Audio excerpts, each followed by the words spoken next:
ಆದಮೇಲೆ ಈ ದಿವಸ ನಾನು ನಿಮಗೆ ನಾಡಿಶೋಧನ ಪ್ರಾಣಾಯಾಮದ ಬಗ್ಗೆ ಮಾಹಿತಿಯನ್ನು ಕೊಡ್ತಾ ಇದ್ದೀನಿ. ನಾಡಿಶೋಧನ ಅಂದರೆ ಏನು ಅಂತ ಹೇಳಿದ್ರೆ, ನಾಡಿ ಅಂದರೆ ನರಗಳು, ಶೋಧನ ಅಂದರೆ ಶುದ್ಧೀಕರಣ. ನಾಡಿಗಳನ್ನು ಶುದ್ಧೀಕರಣ ಮಾಡೋದಂದರೆ ಪ್ರಾಣದ ಶುದ್ಧೀಕರಣ ಮಾಡೋದು ಅಂತ ಕೂಡ ಆಗ್ತದೆ. ಯಾಕಂದರೆ ನಾಡಿಗಳಲ್ಲಿ ಪ್ರಾಣ ಸಂಚಾರವಾಗ್ತಾ ಇರ್ತದೆ ರಕ್ತದ ಮೂಲಕ. ಹಾಗಾಗಿ ಮುಖ್ಯವಾಗಿ ನಮ್ಮ ನಾಡಿಶೋಧನದ ಅಭ್ಯಾಸದ ಮೂಲಕ ಶರೀರದ 72,000 ನಾಡಿಗಳನ್ನು ನಾವು ಶುದ್ಧೀಕರಣಗೊಳಿಸ್ಕೋಬೋದು.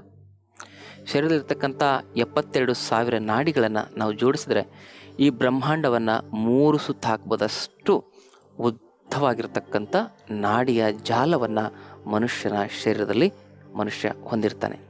ಹಾಗಾಗಿ ಮನುಷ್ಯನ ಶರೀರದಲ್ಲಿರ್ತಕ್ಕಂಥ ಅಷ್ಟು ದೊಡ್ಡ ನಾಡಿಯ ಜಾಲವನ್ನು ಶುದ್ಧೀಕರಣ ಮಾಡಿಕೊಳ್ಳದಿದ್ದರೆ ಮನುಷ್ಯನಿಗೆ ಯಾವುದೇ ಅರ್ಥ ಇರಲ್ಲ. ಯಾಕಂದರೆ ಮನುಷ್ಯನಿಗೆ ನರಶಕ್ತಿಯ ಒಂದು ಅವಶ್ಯಕತೆ ಬಹಳ ಮುಖ್ಯವಾಗಿರ್ತಕ್ಕಂಥದ್ದು.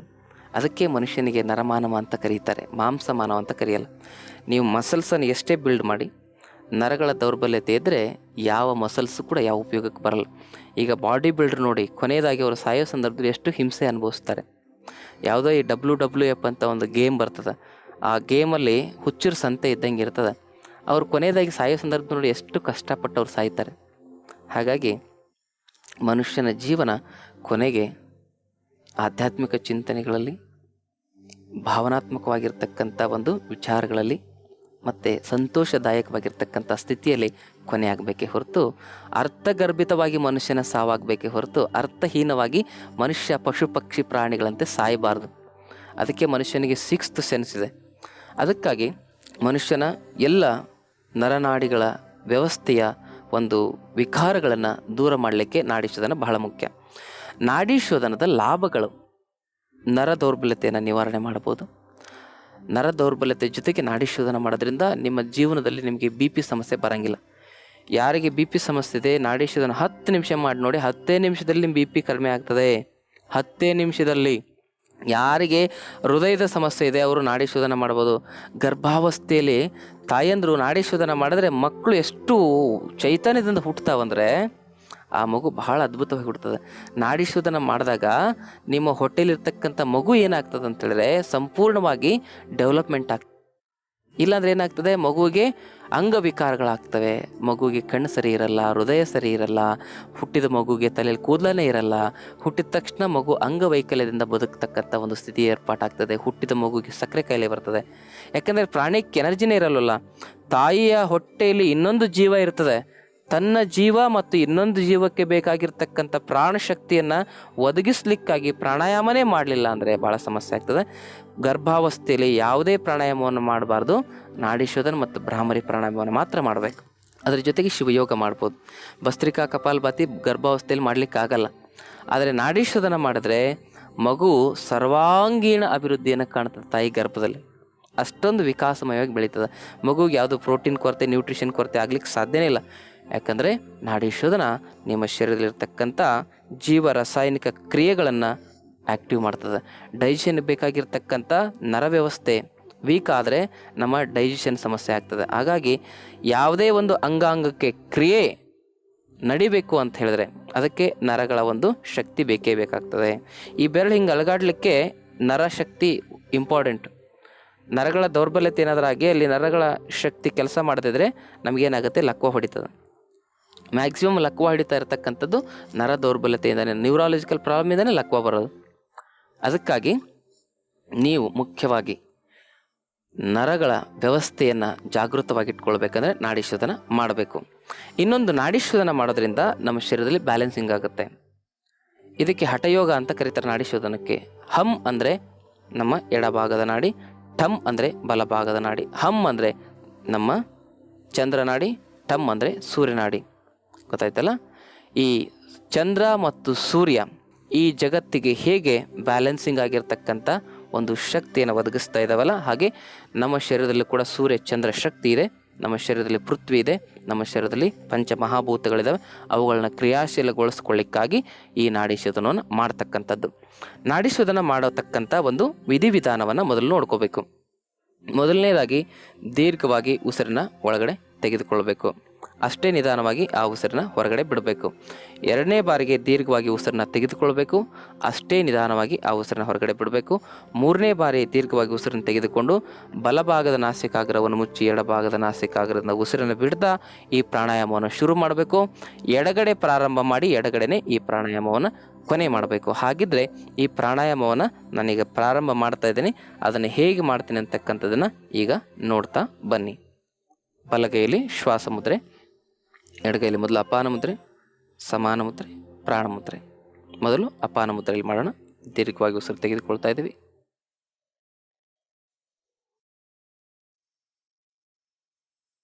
ನಿಧಾನವಾಗಿ ಬಿಡ್ತಾ ಇದ್ದೀವಿ.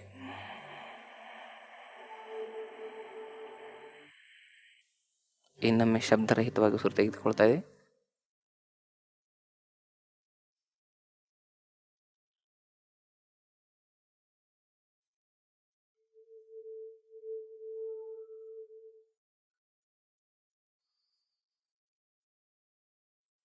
ನಿಧಾನವಾಗಿ ಬಿಡ್ತಾ ಇದ್ದೇವೆ.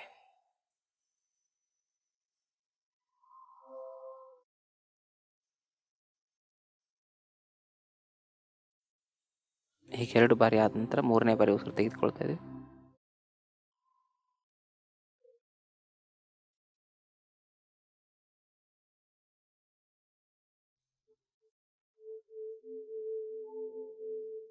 ಬಲಭಾಗದ ನಾಸಿಕಾಗ್ರವನ್ನು ಮುಚ್ಚಿ ಎಡಭಾಗದಿಂದ ಉಸಿರನ್ನು ಬಿಡ್ತಾ ಇದ್ದೀವಿ.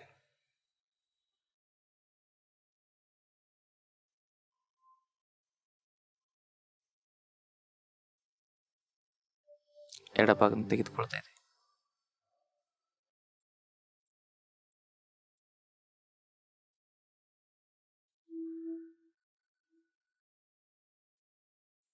ಬಲಭಾಗದಿಂದ ಬಿಡ್ತಾ ಇದ್ದೀವಿ.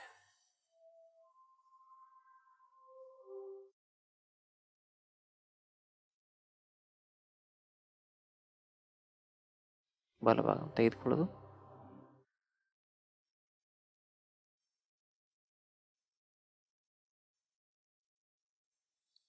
ಎಡಭಾಗದಲ್ಲಿ ಬಿಡೋದು.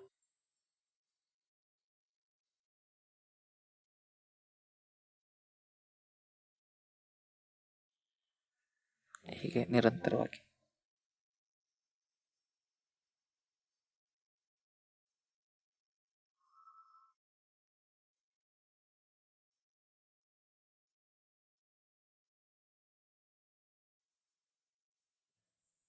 ಹೀಗೆ ಎಡಗಡೆ ಪ್ರಾರಂಭ ಮಾಡಿ ಎಡಗಡೆನೆ ಬಿಡ್ತಕ್ಕಂಥ ಹೀಗೆ ನಿರಂತರವಾಗಿ ಒಂದು 5ರಿಂದ 10 ನಿಮಿಷ ಅಭ್ಯಾಸ ಮಾಡ್ತಾ ಹೋಗಬೇಕು. ಮನಸ್ಸು ಪ್ರಸನ್ನವಾಗ್ತದೆ. ಅದಕ್ಕೆ ಯೋಗ ಅಂತ ಕರೀತಾರೆ. ಮನ ಪ್ರಶಮನೋಪಾಯ ಯೋಗ. ಮನಸ್ಸನ್ನು ಪ್ರಸನ್ನಗೊಳಿಸ್ತಕ್ಕಂಥದ್ದಕ್ಕೆ ಯೋಗ ಅಂತ ಕರೀತಾರೆ. ದ ರಿಯಲ್ ಯೋಗಿಕ್ ಜರ್ನಿ ಇಲ್ಲಿಂದ ಪ್ರಾರಂಭ ಆಗ್ತದೆ. ಈ ನಾಡಿಗಳಲ್ಲಿ ಅತಿ ಅದ್ಭುತವಾಗಿರ್ತಕ್ಕಂಥ ವಿಜ್ಞಾನ ಇದೆ. ಇದನ್ನು ಬ್ಯಾಲೆನ್ಸ್ ಮಾಡಿಕೊಂಡ್ರೆ ಎಲ್ಲ ಕಾಯಿಲೆಗಳನ್ನು ನಿವಾರಣೆ ಮಾಡ್ಕೊಳ್ಬೋದು. ಅಂದರೆ ನಮ್ಮ ಶರೀರದಲ್ಲಿ ಈ ನಾಡಿಗಳಿದಾವಲ್ಲ, ಯಾವತ್ತೂ 2 ಸರಾಗವಾಗಿ ಇರಲಿಕ್ಕೆ ಸಾಧ್ಯ ಇಲ್ಲ. ಒಂದು ಬಾರಿ ಎಡಕ್ಕೆ, ಒಂದು ಬಾರಿ ಬಲಕ್ಕೆ ಹೆಚ್ಚು ಕಡಿಮೆ ಆಗ್ತಾ ಇರ್ತದೆ.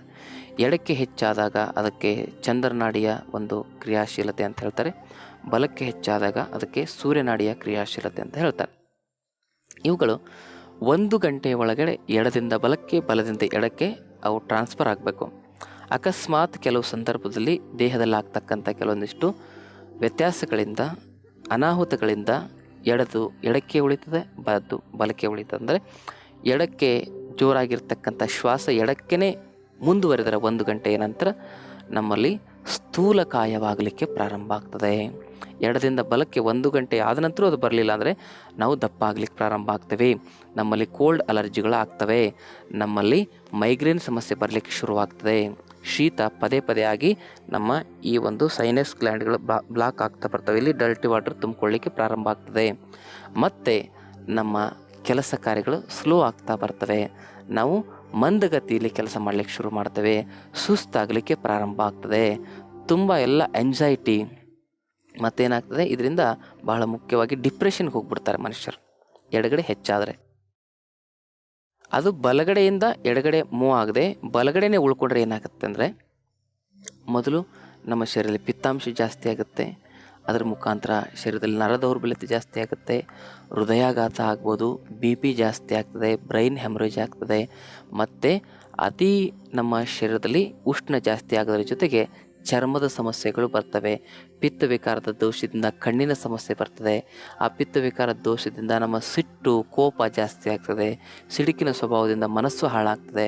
ಹೀಗೆ ಶರೀರ ಉಷ್ಣಕ್ಕೆ ತಿರುಗಿ ತಲೆನೋವು, ತಲೆಭಾರ, ಪಿತ್ತದ ವಾಂತಿ ಈ ಥರದ್ದೆಲ್ಲ ಶುರುವಾಗಲಿಕ್ಕೆ ಕಾರಣ ಬಲದ ನಾಡಿ ಬಲಕ್ಕೆ ಮುಂದುವರಿದು ಎಡಕ್ಕೆ ಶಿಫ್ಟ್ ಆಗದೆ ಇದ್ದದಕ್ಕೆ. ಹಾಗೆ ಇವು ಎಡದಿಂದ ಬಲಕ್ಕೆ, ಬಲದಿಂದ ಎಡಕ್ಕೆ ಶಿಫ್ಟ್ ಆಗೋ ರೀತಿಯಲ್ಲಿ ಇವನ್ನ ಬ್ಯಾಲೆನ್ಸ್ ಆಗಿ ಇಟ್ಕೊಳ್ಬೇಕು ಅಂದರೆ ನಾಡಿ ಶೋಧನ ಮಾಡಬೇಕು. ನಾಡಿ ಶೋಧನ ಮಾಡೋದ್ರಿಂದ ನಿಮ್ಮ ಎಡದ ನಾಡಿ ಬಲಕ್ಕೆ, ಬಲದ ನಾಡಿ ಎಡಕ್ಕೆ ಸಂಪೂರ್ಣವಾಗಿ ಏನಾಗ್ತದೆ, ಚೇಂಜ್ ಆಗ್ತಾ ಇರ್ತದೆ. ಅಂದರೆ ಎಡಕ್ಕೆ ವೇಗವಾಗಿರ್ತಕ್ಕಂಥದ್ದು 1 ಗಂಟೆ ಆದಮೇಲೆ ಬಲಕ್ಕೆ ವೇಗ ಆಗ್ತದೆ, ಬಲಕ್ಕೆ ವೇಗ ಇರತಕ್ಕಂಥದ್ದು ಎಡಕ್ಕೆ ವೇಗ ಆಗ್ತದೆ. ಇದಕ್ಕೆ ನಾಡಿಯ ವಿಜ್ಞಾನ ಅಂತ ಕರೀತಾರೆ. ಈ ನಾಡಿ ವಿಜ್ಞಾನಕ್ಕೆ ಅತಿ ಒಂದು ಸರ್ವಶ್ರೇಷ್ಠವಾಗಿರ್ತಕ್ಕಂಥ ಒಂದು ಶಕ್ತಿ ಇದೆ. ಹಾಗಾಗಿ ಮನುಷ್ಯನ ಶರೀರದಲ್ಲಿರ್ತಕ್ಕಂಥ ಎಲ್ಲ ವಿಕಾರಗಳನ್ನು ದೂರ ಮಾಡ್ಕೊಳ್ಳಿಕ್ಕೆ ಈ ನಾಡಿ ವಿಜ್ಞಾನ ಬಹಳ ಸಂಪೂರ್ಣವಾಗಿರ್ತಕ್ಕಂಥ ಒಂದು ಶಕ್ತಿಯನ್ನು ತುಂಬುತ್ತದೆ.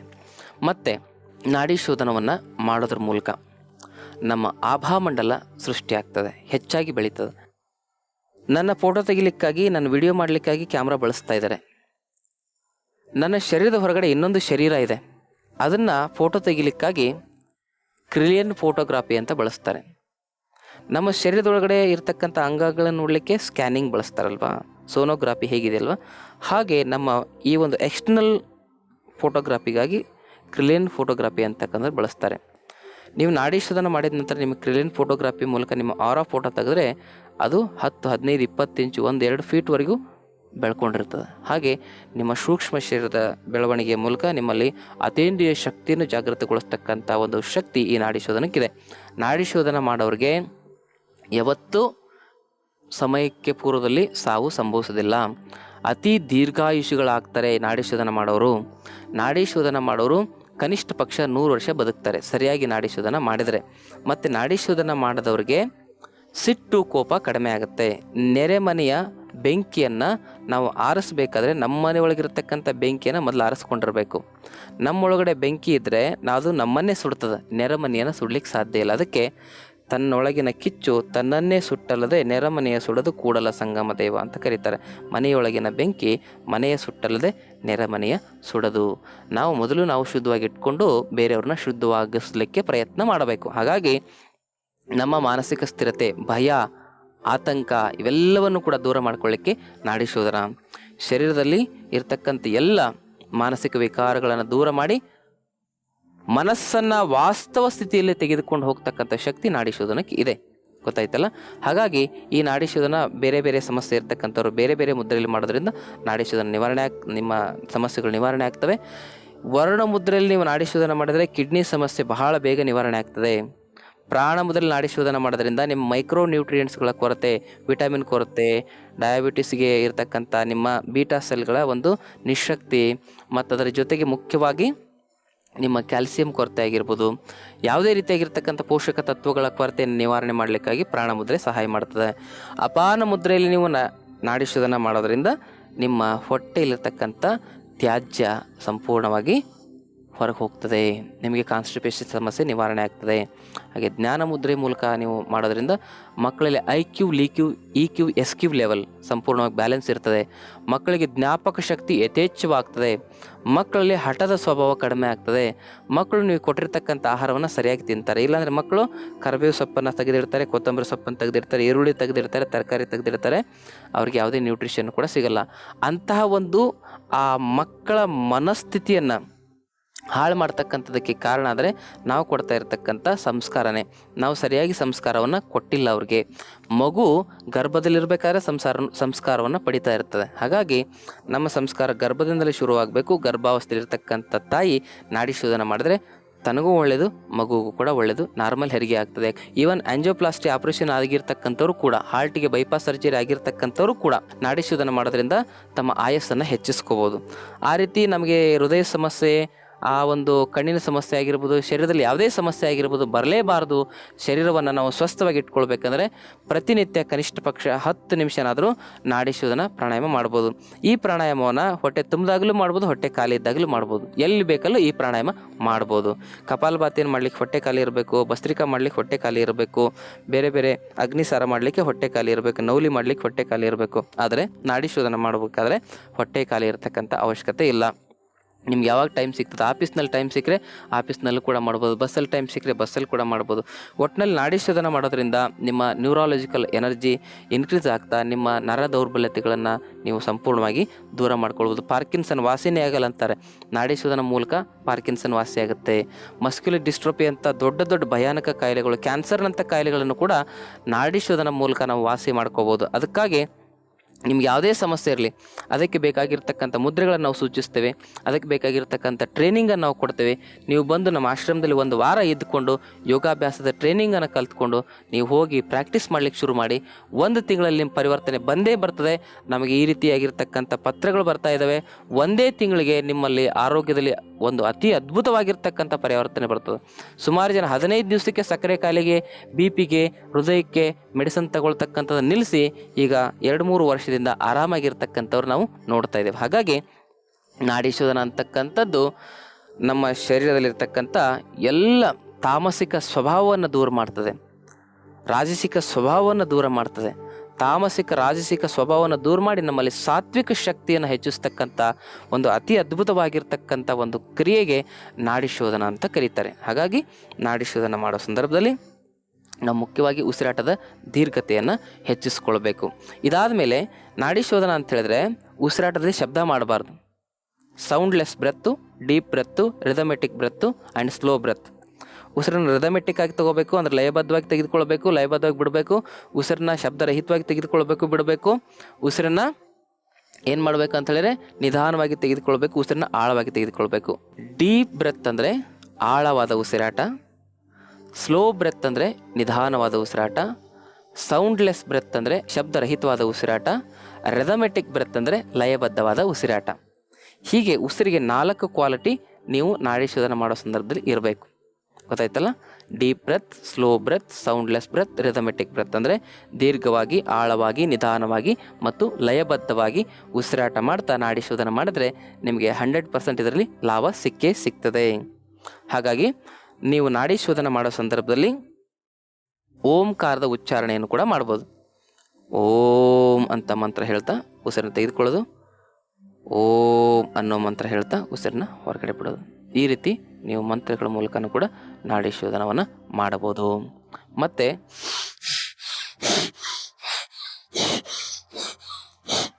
ಈ ಥರ ಕೆಲವು ಜನ ಮಾಡ್ತಾರೆ. ಇದು ನಾಡಿ ಶೋಧನ ಅಲ್ಲ, ಇದಕ್ಕೆ ಅನುಲೋಮ ವಿಲೋಮ ಅಂತ ಕರೀತಾರೆ.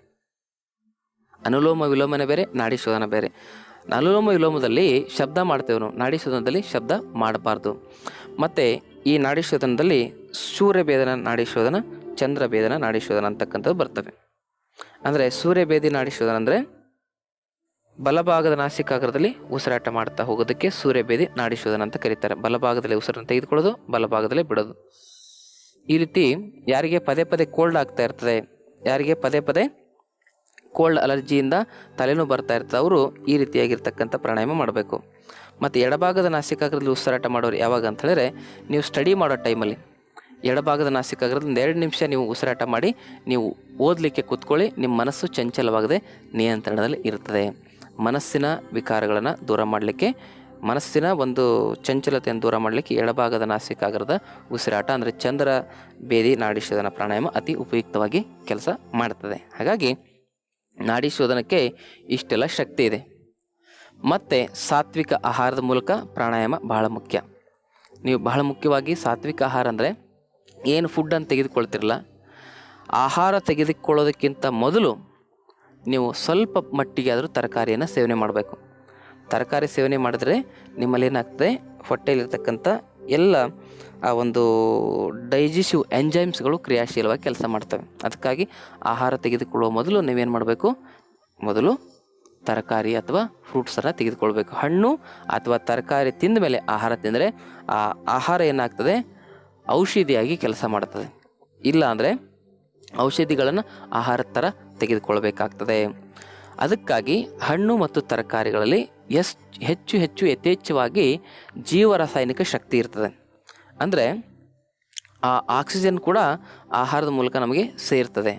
ಮತ್ತು ಇನ್ನೊಂದು ಏನಂತ ಹೇಳಿದ್ರೆ, ಹಣ್ಣಿನ ಸೇವನೆಯಿಂದ ನಮ್ಮ ಶರೀರದಲ್ಲಿ ಒಂದು ರೀತಿಯಲ್ಲಿ ಪ್ರಾಣಶಕ್ತಿಯ ಜಾಗೃತಿ ಆಗ್ತದೆ. ಹಣ್ಣಿನ ಸೇವನೆ ಮಾಡೋರಿಗೆ ಆಯಸ್ಸು ಜಾಸ್ತಿ ಇರ್ತದೆ. ಹಣ್ಣಿನ ಸೇವನೆ ಮಾಡ್ತಕ್ಕಂಥವ್ರಿಗೆ ಡಯಾಬಿಟಿಸು BP ಬರ್ತಕ್ಕಂಥದ್ದು ಚಾನ್ಸೇ ಇಲ್ಲ. ಯಾಕಂದರೆ BP ಬಂದವರು ಯಾವುದು ಹಣ್ಣು ಅದು ತಿನ್ನಬೇಡ ಅಂತ ಹೇಳ್ತಾರೆ. ಯಾಕಂದರೆ ಅದು ನೈಸರ್ಗಿಕವಾಗಿ ಬಂದಿರತಕ್ಕಂಥದ್ದು, ಅದನ್ನು ಯಾವತ್ತೂ ತಿನ್ನಲೇಬೇಕಾಗ್ತದೆ. ಮನುಷ್ಯ ಕೊಟ್ಟಿರ್ತಕ್ಕಂಥ ಸಕ್ಕರೆಯಲ್ಲಿ ಸುಕ್ರೋಸ್ ಇದೆ, ದೇವರು ಕೊಟ್ಟಿರ್ತಕ್ಕಂಥ ಹಣ್ಣಿನಲ್ಲಿ ಫ್ರಸ್ಟ್ರೋಸ್ ಇದೆ. ಫ್ರಸ್ಟ್ರೋಸ್ ಸ್ವೀಟಿಂದ ಸಕ್ಕರೆ ಯಾವತ್ತೂ ಜಾಸ್ತಿ ಆಗ್ಲಿಕ್ಕೆ ಸಾಧ್ಯ ಇಲ್ಲ. ಸುಕ್ರೋಸ್ ಸ್ವೀಟ್ನಲ್ಲಿ ಮಾತ್ರ ಸಕ್ಕರೆ ಜಾಸ್ತಿ ಆಗ್ತದೆ. ಅದಕ್ಕೆ ಸಕ್ಕರೆಯನ್ನು ಬಿಟ್ಟು ನೀವು ಹಣ್ಣು ತರಕಾರಿಗಳನ್ನ ಎಷ್ಟು ತಿಂದರೂ ಕೂಡ ನಿಮ್ಮ ಸಕ್ಕರೆ ಪ್ರಮಾಣ ಹೆಚ್ಚಿಗೆ ಆಗ್ಲಿಕ್ಕೆ ಸಾಧ್ಯ ಇಲ್ಲ. ಆ ಶುಗರು ಕಂಟೆಂಟು ಜಾಸ್ತಿ ಕ್ಯಾರೆಟ್ನಲ್ಲಿ ಇರ್ತದೆ. ಕ್ಯಾರೆಟ್ ತಿಂದರೆ ಶುಗರ್ ಜಾಸ್ತಿ ಆಗುತ್ತೆ, ಸ್ವೀಟ್ ಇರ್ತದೆ ಅಂತ ಹೇಳ್ತಾರೆ. ಆದರೆ ಶುಗರ್ನ ಪೂರ್ತಿ 1 kg ಶುಗರ್ ಸ್ಮ್ಯಾಶ್ ಮಾಡಿದರೂ ಕೂಡ 1 ಸ್ಪೂನ್ ಸಕ್ಕರೆಯನ್ನು ಕೂಡ ಸಿಗಲ್ಲ ನಮಗೆ. ಅಲ್ಲಿ ಹೆಚ್ಚು ಏನಿರ್ತದೆ ಅಂತೇಳಿ ನೀರಿನ ಅಂಶ ಇರ್ತದೆ. ಹಾಗಾಗಿ ಸಕ್ಕರೆ 1 ಸ್ಪೂನ್ ತಿನ್ನೋದು ಒಂದೇ, ಹಣ್ಣುಗಳನ್ನು 1 ರಾಶಿ ತಿನ್ನೋದು ಒಂದೇ. ಅದರಲ್ಲಿ ಕ್ಯಾಲರಿ ಜಾಸ್ತಿ ಇರ್ತದೆ, ಪೌಷ್ಟಿಕಾಂಶಗಳು ಕಡಿಮೆ ಇರ್ತವೆ. ಆದರೆ ತರಕಾರಿಗಳಲ್ಲಿ ಮತ್ತು ಹಣ್ಣು ಹಂಪಲುಗಳಲ್ಲಿ ಪೌಷ್ಟಿಕಾಂಶಗಳು ಜಾಸ್ತಿ ಇರ್ತವೆ, ಕ್ಯಾಲರಿ ಕಡಿಮೆ ಇರ್ತದೆ. ಹಾಗಾಗಿ ನಾವು ಹೆಚ್ಚು ನೈಸರ್ಗಿಕವಾಗಿರ್ತಕ್ಕಂಥ ಆಹಾರದ ಮೂಲಕ ಈ ಒಂದು ನಾಡಿ ಶೋಧನ ಅಭ್ಯಾಸ ಮಾಡೋದ್ರಿಂದ ನಮ್ಮ ಮನಸ್ಸಿನ ಶರೀರದ ಎಲ್ಲ ವಿಕಾರಗಳು ದೂರ ಆಗ್ತವೆ. ನಾಡಿ ಶೋಧನ ಮಾಡ್ತಕ್ಕಂಥ ಸಂದರ್ಭದಲ್ಲಿ ಮುಖ್ಯವಾಗಿ ನಾವು ಆಚರಣೆ ಮಾಡಬೇಕಾಗಿರ್ತಕ್ಕಂಥ ಮುಖ್ಯವಾಗಿರ್ತಕ್ಕಂಥ ರೂಲ್ ಏನಂದರೆ, ಭಸ್ತ್ರಿಕಾ ಕಪಾಲಭಾತಿ ಮಾಡಿರಬೇಕು. ಭಸ್ತ್ರಿಕಾ ಕಪಾಲಭಾತಿ ಮಾಡಿದ ನಂತರ ಮಾತ್ರ ನಾಡಿ ಶೋಧನಕ್ಕೆ ಹೋಗಬೇಕು. ಮತ್ತು ಹೊರಗಡೆ ಮಾಡೋ ಸಂದರ್ಭದಲ್ಲಿ ಅದನ್ನೇನು ಮಾಡೋ ಅವಶ್ಯಕತೆ ಇಲ್ಲ. ಬೆಳಗಿನ ಜಾವದಲ್ಲಿ ಮಾಡ್ತಕ್ಕಂಥ ಅಭ್ಯಾಸಕ್ಕೆ ಹೇಳ್ತದೆ ನಾನು. ಈಗ ನಾಡಿ ಶೋಧನ ಬಸ್ಸಲ್ಲಿ ಮಾಡ್ಬೋದು, ಆಫೀಸಲ್ಲಿ ಮಾಡ್ಬೋದು ಅಂತ ಹೇಳಿದ್ನಲ್ಲ, ಅವಾಗ ಸುಮ್ಮನೆ ಮಾಡ್ಬೋದು. ಆದರೆ ಮನೆಯಲ್ಲಿ ನೀವು ಅಭ್ಯಾಸ ಮಾಡೋ ಸಂದರ್ಭದಲ್ಲಿ ಭಸ್ತ್ರಿಕಾ ಕಪಾಲಭಾತಿಯ ನಂತರ ನಾಡಿ ಶೋಧನಕ್ಕೆ ನೀವು ಹೋದರೆ ನಿಮ್ಮ ಪ್ರಾಕ್ಟೀಸ್ ಏನಾಗುತ್ತೆ, ಚೆನ್ನಾಗಿರ್ತದೆ. ಮತ್ತೇನಾಗುತ್ತೆ, ಟ್ಯೂನಪ್ ಆಗುತ್ತೆ, ಬಾಡಿ ಟ್ಯೂನಪ್ ಆಗುತ್ತೆ. ಬಾಡಿಲಿರ್ತಕ್ಕಂಥ ಎಲ್ಲ ಎನರ್ಜಿನೂ ಕೂಡ ಟ್ಯೂನ್ ಆಗುತ್ತೆ. ಭಸ್ತ್ರಿಕಾದಲ್ಲಿ ಶಕ್ತಿಯ ಸಂಚಾರದ ಒಂದು ವೃದ್ಧಿ ಆಗುತ್ತೆ. ಕಪಾಲಭಾತಿಯಲ್ಲಿ ನಿಮ್ಮ ಎನರ್ಜಿ ಏನಾಗುತ್ತೆ ಅಂತೇಳಿದ್ರೆ ಕಂಪ್ಲೀಟಾಗಿ ಸ್ಟೋರ್ ಆಗುತ್ತೆ. ಸ್ಟೋರ್ ಆಗಿರ್ತಕ್ಕಂಥ ಎನರ್ಜಿಯನ್ನು ನಾಡಿ ಶೋಧನದ ಮೂಲಕ ನೀವು ಬ್ಯಾಲೆನ್ಸ್ ಮಾಡ್ಬೋದು. ಭಸ್ತ್ರಿಕಾ ಶಕ್ತಿಯ ಉತ್ಪತ್ತಿ ಕಪಾಲಭಾತಿ ಶಕ್ತಿಯನ್ನು ಉಳಿಸಿರ್ತಕ್ಕಂಥ ಕೆಲಸವನ್ನು ಮಾಡ್ತಾ ಅಂತ ಹೇಳಿದ್ರೆ, ಹಿಡಿದಿರ್ತಕ್ಕಂಥ ಕೆಪಾಸಿಟಿಯನ್ನು ಇನ್ಕ್ರೀಸ್ ಮಾಡ್ತದೆ, ಸೆಲ್ಸ್ಗಳನ್ನು ರೀಜನರೇಟ್ ಮಾಡ್ತದೆ. ಅದೇ ನಾಡಿ ಶೋಧನ ಹಿಡಿದಿಟ್ಟಿರ್ತಕ್ಕಂಥ ಶಕ್ತಿಯನ್ನು ಬ್ಯಾಲೆನ್ಸಿಂಗ್ ಆಗಿ ನಿಮ್ಮ ಶರೀರದಲ್ಲಿ ಸಂಚಾರ ಮಾಡಲಿಕ್ಕೆ ಸಹಾಯ ಮಾಡ್ತದೆ. ಹಾಗಾಗಿ ಕಪಾಲಭಾತಿಯಲ್ಲಿ ಉಂಟಾಗಿರ್ತಕ್ಕಂಥ ಶಕ್ತಿಯ ಆ ಒಂದು ಸೇವಿಂಗ್ಸನ್ನು ನಾವು ಬ್ಯಾಲೆನ್ಸಿಂಗ್ ಆಗಿ ಯೂಟಿಲೈಸ್ ಮಾಡ್ಕೊಳ್ಬೇಕು ಅಂತ ಹೇಳಿದ್ರೆ ನಾಡಿ ಶೋಧನವನ್ನು ಮಾಡಬೇಕಾಗ್ತದೆ. ಈ ನಾಡಿ ಶೋಧನದ ನಂತರ ಮುಖ್ಯವಾಗಿರ್ತಕ್ಕಂಥ ಪ್ರಾಣಾಯಾಮಗಳು ನೆಕ್ಸ್ಟು ಶೀತಲಿ, ಶೀತ್ಕಾರಿ, ಬಾಹ್ಯ ಪ್ರಾಣಾಯಾಮ, ಅಗ್ನಿಸಾರ, ನೌಲಿ, ಇದಾದಮೇಲೆ ಭ್ರಾಮರಿ, ಇವೆಲ್ಲ ಬರ್ತವೆ. ಅವುಗಳನ್ನೆಲ್ಲ ಮಾಡಬೇಕಾಗತ್ತೆ. ಅವುಗಳ ಬಗ್ಗೆ ಸಂಪೂರ್ಣವಾಗಿರ್ತಕ್ಕಂಥ ಮಾಹಿತಿಯನ್ನು ನಾಳಿನ ಕಾರ್ಯಕ್ರಮದಲ್ಲಿ ನೋಡೋಣ ಅಂತಕ್ಕಂಥ ಮಾತನ್ನು ಹೇಳ್ತಾ ಈ ದಿನದ ಕಾರ್ಯಕ್ರಮವನ್ನು ಇಲ್ಲಿ ಮುಗಿಸ್ತೇನೆ. ಸರ್ವರಿಗೂ ಅನಂತ ಶರಣಾರ್ಥಿ.